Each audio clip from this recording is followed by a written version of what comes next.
Nah, jadi itu harus dievaluasi dan harus ada langkah-langkah penegakan hukum. Kalau memang melanggar hukum, nggak bisa, dia harus diseret ke pengadilan gitu loh. Ya jangan sampai orang kesan, oh ini pengadilan itu hanya untuk mengenali orang-orang lemah, orang-orang kecil. Ini yang jelas mereka mendapat keuntungan yang berlipat-lipat, ya, sangat bisa dijamah oleh hukum gitu. Nah, jadi kalau Pak Prabowo tidak atau kurang ya memberikan perhatian atau mengambil langkah-langkah yang konkret, maka orang itu akan menjadi skeptis dalam konteks berbangsa dan bernegara. Dalam konteks apakah republik ini masih berdaulat nggak? Itu berbahaya sekali ya bagaimana untuk membangun semangat nasionalisme, ya kan, membangun kesadaran rakyat ya pada hukum, membangun kebanggaan terhadap negaranya dan seterusnya gitu loh.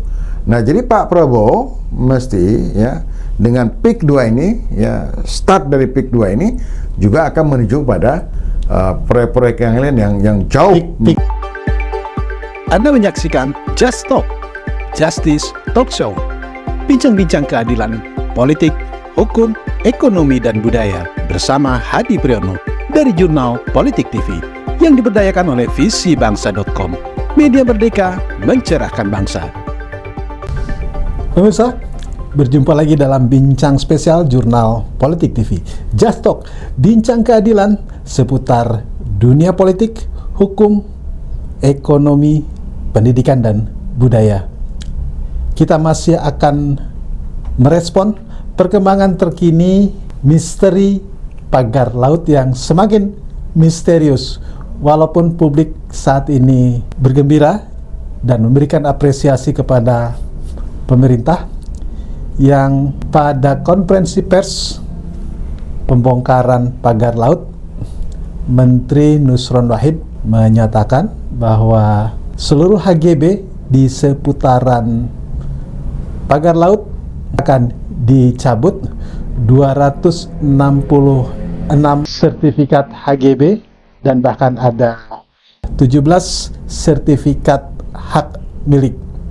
Kita ingin konfirmasi kepada Associate Profesor Dr. TB Masa Jafar, terutama terkait dengan langkah-langkah political will pemerintah. Apa analisanya? Mari kita ikuti. Prof, kelompok kritis menyambut baik, mengapresiasi langkah pemerintah yang perjalanannya cukup dramatis, yang sebelumnya pemerintah menyebut ini pagar misterius karena tidak diketahui siapa pemasangnya, siapa yang bertanggung jawab. Lalu bergulir terus sampai hari ini, ya akhirnya dicabut. Ini cukup menggembirakan, Prof. Tapi kami ingin analisis, Prof, terkait political will pemerintah ini. Apakah hanya sekedar memberikan kebahagiaan semu kepada kelompok kritis, kepada publik, bahwa ini direspon loh oleh pemerintah, ya sebatas mencabut pagar dan mencabut HGB. Gimana, Prof?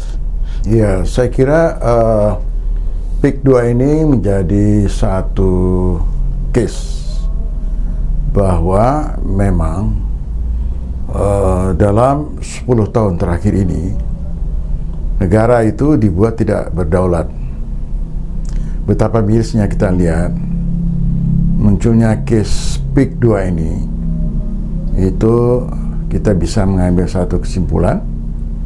Yang pertama, negara tidak berdaya, negara seakan tidak berdaulat. Kemudian kedua, ada segelintir orang dengan kekuatan modal, dia bisa atur semua. Ya, mulai dari pejabat kecil sampai pejabat tinggi. Dari tingkat desa, kabupaten, ya, kota sampai tingkat menteri ya? Ya, sampai tingkat menteri. Ya. Kemudian yang ketiga itu juga kita tidak melihat di mana kehadiran wakil rakyat. Itu menurut saya itu suatu kekonyolan yang sangat luar biasa. Itu jelas apa yang terjadi di PIK 2 itu yang telah jatuh korban rakyat kecil, ya, kemudian pengambilan hak-hak tanah dengan pergantian yang sangat murah sekali, ya, menurut ukuran-ukuran hak asasi manusia, keadaban itu sudah jauh sekali. Bahkan yang belum jadi tanah pun sertifikatnya sudah ada. Ya, ini satu praktek ya di dalam sebuah pemerintahan yang berdaulat yang sangat konyol. Jadi hukum diterabas, kedaulatan negara dianggap sepi, ya. Kemudian apalagi lembaga perwakilan, ya, nggak ada apa-apanya gitu. Ini aneh sekali. Lembaga perwakilan DPR yang dipilih oleh rakyat dengan biaya yang sangat mahal, dan kemudian mereka mengubah janji. Ini case PIK 2 ini luar biasa. Itu langsung menyentuh hajat hidup orang banyak. Jadi, tapi tadi kan di konferensi pers ada juga itu mewakili DPR, ada Bu Titi. Oh iya, tetapi kan ini setelah PIK 2 ini mencuat. Rame ya. Tapi sebenarnya kalau kita mau tarik lagi, ketika Anies Baswedan, ya, waktu itu jadi gubernur, kan dia mencabut reklamasi itu. Ini sebenarnya kan setelah 3 uang. Case PIK 1 ya. Iya, ya, soal kebijakan Anies mencabut, ya, proyek reklamasi, ya ini kan kurang lebih sama, gitu ya. Jadi sebenarnya bukan satu kasus baru. Ini adalah satu bentuk, ya, pelanggaran hukum yang sangat telanjang, kemudian kok negara pemerintah tuh nggak dianggap gitu. Itu yang kita sangat miris gitu.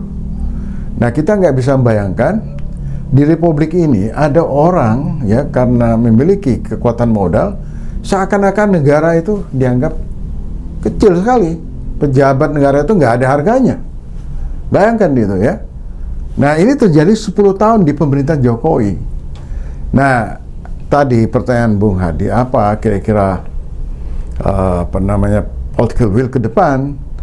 Nah, jadi kejadian ini saya melihat ada dua sisi. Sisi yang pertama, bahwa rakyat, ya, ada satu trust building, political trust pada pemerintahan Prabowo. Ada harapan. Dengan sendirinya muncul ya. Dengan sendiri muncul. Tadi kan sebagian kan skeptif. Ini sama aja, ya, ini setelah 2 uang lah, ya sama aja lah ini dengan pemerintahan sebelumnya. Ya, dengan pemerintahan sebelumnya. Hari ini terbantah, kan itu berarti rakyat itu memiliki rasa kepercayaan kepada pemerintahan Prabowo, dan pemerintahan Prabowo, pemerintahan yang baru, ya, justru ini mendapatkan poin bahwa pemerintah ini dukungannya ditambah, ya, ada penambahan dukungan gitu ya. Nah, kemudian yang kedua dari sisi pemerintahan Prabowo, bahwa dia akan semakin confidence bahwa apa yang dilakukan, keberpihakan kepada kepentingan rakyat, ya, itu membawa dampak yang sangat luar biasa. Ya, kemudian juga sekaligus kita lihat, ya, kenapa misalkan bukan polisi yang turun tangan, ya, kenapa TNI? Itu juga menjawab bahwa orang tidak yakin lagi, tidak menaruh kepercayaan terhadap polisian gitu. Termasuk presiden menunjukkan ada gejala keraguan terhadap polisi. Ya, itu kan fakta, ya. Sebenarnya kalau kemarin itu yang pertama yang harus bergerak itu kan polisi, ya. Jadi ada satu tindakan yang dianggap tidak lazim, apalagi laut itu, ya, dibendung, dipancang gitu 32 km, itu sesuatu pandangan yang sangat menyolok. Aparat negara tidak satu pun merasa bahwa ini adalah sebagai suatu ancaman, ya, bukan dari luar, dari dalam, gitu kan. Kok ada sekelompok orang itu berani, ya, memancang, membendung ya, atau apalah namanya, laut. Padahal jelas tuh dalam undang-undang itu sudah jelas tidak boleh, apalagi swasta, untuk menggunakan wilayah laut gitu ya untuk kepentingan apapun. Apalagi sudah dipatok ada HGB apalagi itu tadi ya. Jadi luar biasa gitu ya. Dan ini kita sebagai bangsa sangat malu sebenarnya betapa kita ini dalam berbangsa dan bernegara begitu centang perenangnya gitu. Artinya manajemen pemerintahan itu berada pada titik terendah. Seakan-akan tidak ada pemerintah, seakan-akan tidak ada negara. Ini bahaya sekali, jangan dipandang remeh. Dan juga ada semacam analisis apakah ini proyek-proyek PIK ini merupakan proxy war untuk kepentingan negara lain. Itu sebagian. Apakah ini sebenarnya sasaran antara aja untuk menuju pada penguasaan kedaulatan wilayah. Yang kedua, di daerah pantai itu kita lihat, itu kan PIK 2 apalagi Rempang segala itu kan semua daerah pesisir laut. Itu juga diduga itu sangat rentan ya, ada migrasi gelap ya yang setiap saat dia bisa masuk. Nah, saya dulu waktu penelitian daerah perbatasan itu kan istilahnya banyak jalur-jalur tikus gitu loh. Nah, kalau ini bukan jalur tikus lagi. Jalur naga ini. Yang naga sangat modern, itu bebas, siapa yang bisa melakukan kontrol ya. Nah, jadi macam-macam analisisnya ya.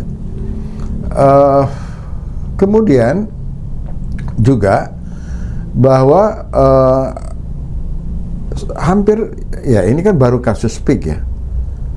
Bagaimana dengan kegiatan-kegiatan ekonomi yang mengambil keuntungan yang sangat luar biasa oleh sekelompok orang, kalau istilah sekarang itu oligarki, dan itu pasti menimbulkan dampak, lebih banyak dampak negatifnya.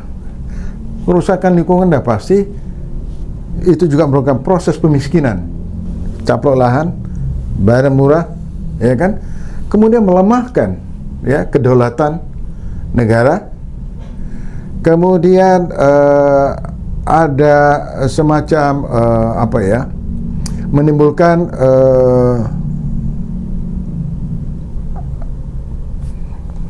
saya agak lupa, menimbulkan diskriminasi ya, diskriminasi secara etnik.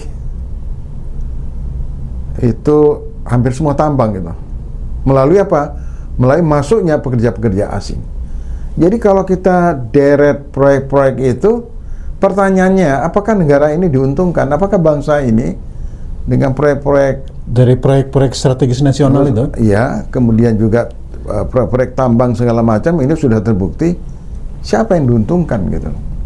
Nah, jadi Pak Prabowo, langkah-langkah Pak Prabowo ke depan tentu kita berharap Pak Prabowo itu harus mengembalikan pada tracknya. Ya, yang pertama jelas tentang kedaulatan negara, yang kedua adalah soal hukum, ya, yang ketiga adalah soal keadilan. Keadilan itu apapun hasilnya, mau di laut, mau di darat. Jadi soal mencabut pagar, mencabut HGB itu, menurut Anda sudah selesai sampai situ atau seperti apa? Oh belum, kan waktu itu kita pernah dialog juga. Semua PSM itu harus dievaluasi. Ya, jadi kalau nanti setelah evaluasi, ya itu juga harus dilakukan yang sama. Dan jangan PSN tempat lain lebih parah lagi ya? Lebih parah lagi. Lah, kemarin di Bekasi juga terjadi juga kan, setelah heboh di Banten ya, Tangerang, lalu di Bekasi juga terbongkar juga gitu. Nah, kita nggak tahu lagi ya beberapa daerah lainnya gitu. Nah, jadi itu harus dievaluasi dan harus ada langkah-langkah penegakan hukum. Kalau memang melanggar hukum, nggak bisa, dia harus diseret ke pengadilan gitu. Ya jangan sampai orang kesan, oh ini pengadilan itu hanya untuk mengenali orang-orang lemah, orang-orang kecil. Ini yang jelas mereka mendapat keuntungan yang berlipat-lipat, ya, sangat bisa dijamah oleh hukum gitu. Nah, jadi kalau Pak Prabowo tidak atau kurang, ya, memberikan perhatian atau mengambil langkah-langkah yang konkret, maka orang itu akan menjadi skeptis dalam konteks berbangsa dan bernegara. Dalam konteks apakah republik ini masih berdaulat nggak? Itu berbahaya sekali, ya, bagaimana untuk membangun semangat nasionalisme, ya kan, membangun kesadaran rakyat, ya, pada hukum, membangun kebanggaan terhadap negaranya, dan seterusnya gitu loh.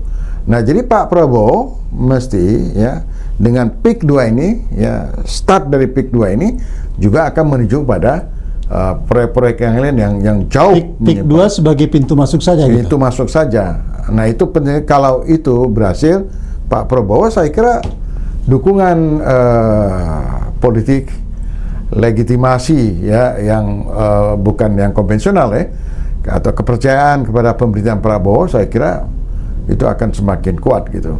Dan rakyat itu gampang kok, dia pasti akan ngikut aja. Hasil survei Litbang Kompas terkait 100 hari pemerintahan Prabowo, ini 80% publik merasa puas. Dengan case hari ini, menurut Anda tingkat kepuasan itu naik atau turun? Oh, bisa saja. Tingkat kepuasan itu dia bisa fluktuatif. Nah, jadi itu seperti yang saya katakan. Jadi PIK 2 ini adalah langkah untuk selanjutnya untuk mengevaluasi case-case yang lain.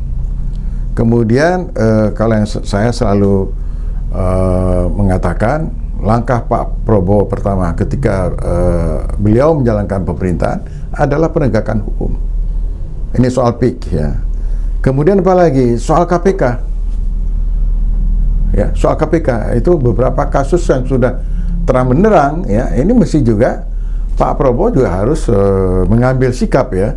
Kalau memang KPK itu tidak atau invalid, hanya tidak lebih dari sekedar alat kepentingan sekelompok kecil orang, maka yang dipertaruhkan itu adalah legitimasi Pak Prabowo.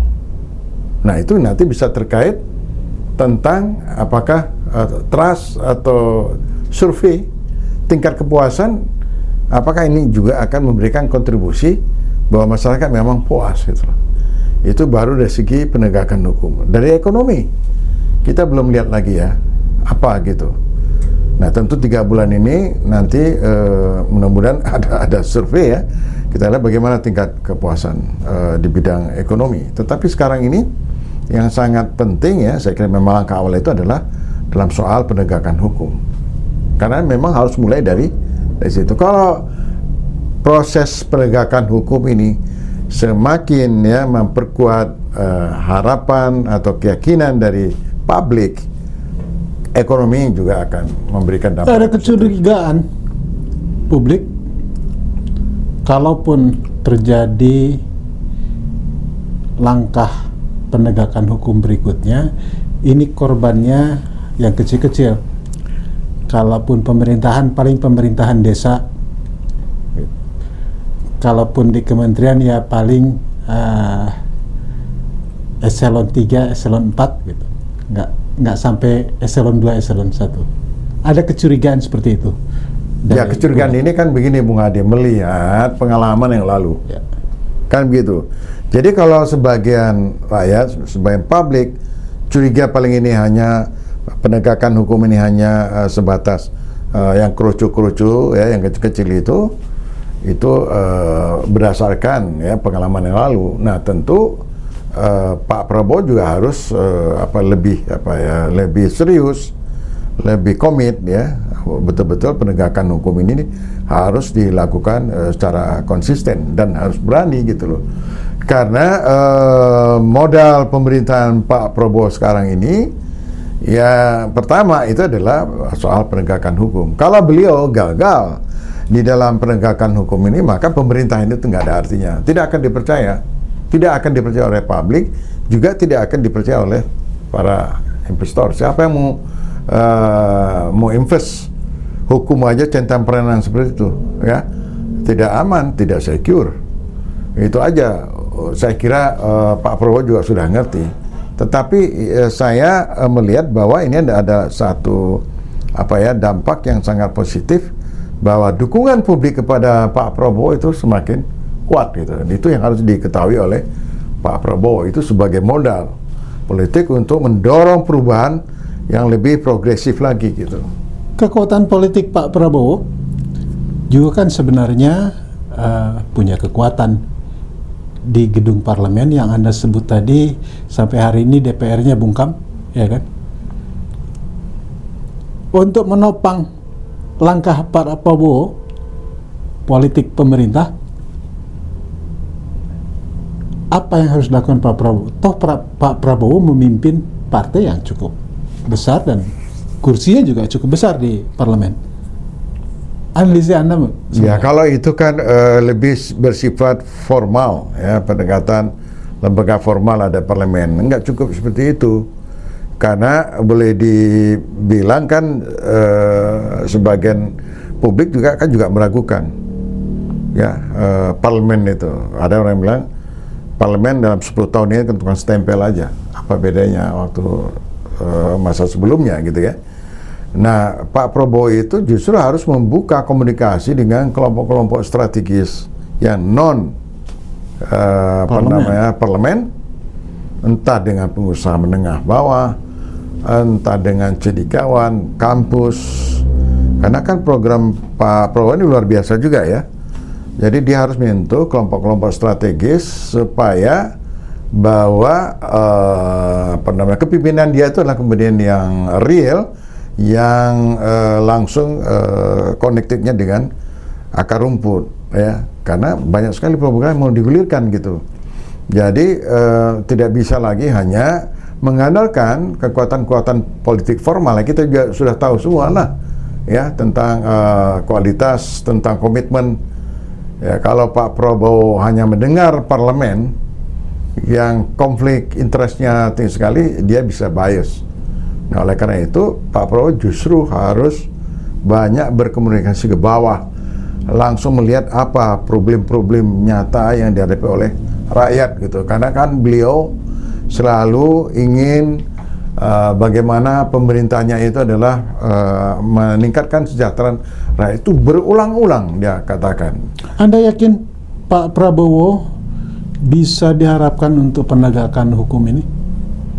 Ya, kalau saya lihat dari beberapa kali pidato, ya kan, kok saya agak yakin ya, bukan yakin, agak yakin gitu ya.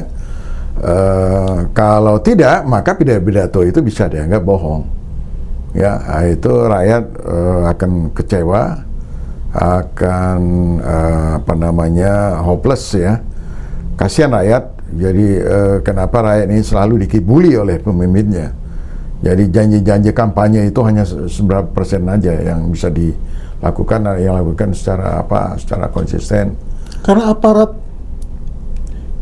pemerintah yang dipimpin oleh Pak Prabowo, seperti kasus pagar laut misalnya, ketika Pak Prabowo memerintahkan angkatan laut itu mencabut, justru menterinya Pak Prabowo komplain, Menteri KKP komplain.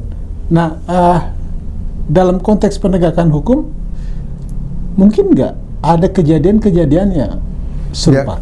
Ya, ini kan case-nya nyata. Jadi kalau ada pemerintah, kabinet katakanlah ya, kabinet Pak Prabowo, menterinya ada yang komplain, kan something wrong. Berarti ada sesuatu. Pasti ada konflik kepentingan di situ. Tidak mungkin tidak. Gampang sekali membacanya.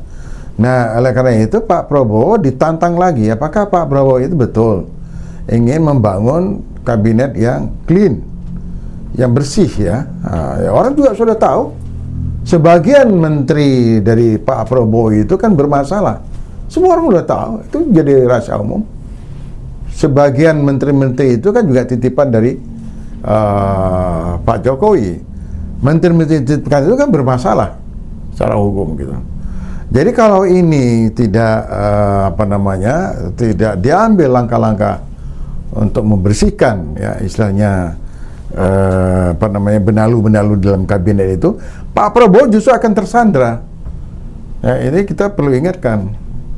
Kalau masih mengikuti irama, sementara rakyat sudah memberikan dukungan yang luar biasa, bukan tidak mungkin Pak Prabowo juga akan menjadi korban ya di dalam permainan ya yang sudah begitu mapan ya. Beliau juga akan menjadi korban di dalam permainan itu. Baik, Prof. TB, ini yang terakhir. Selain politik Pak Prabowo, politik pemerintah yang dimaksud untuk misalnya menjalin komunikasi dengan kelompok-kelompok strategis, kampus, kemudian pengusaha kelas menengah dan sebagainya.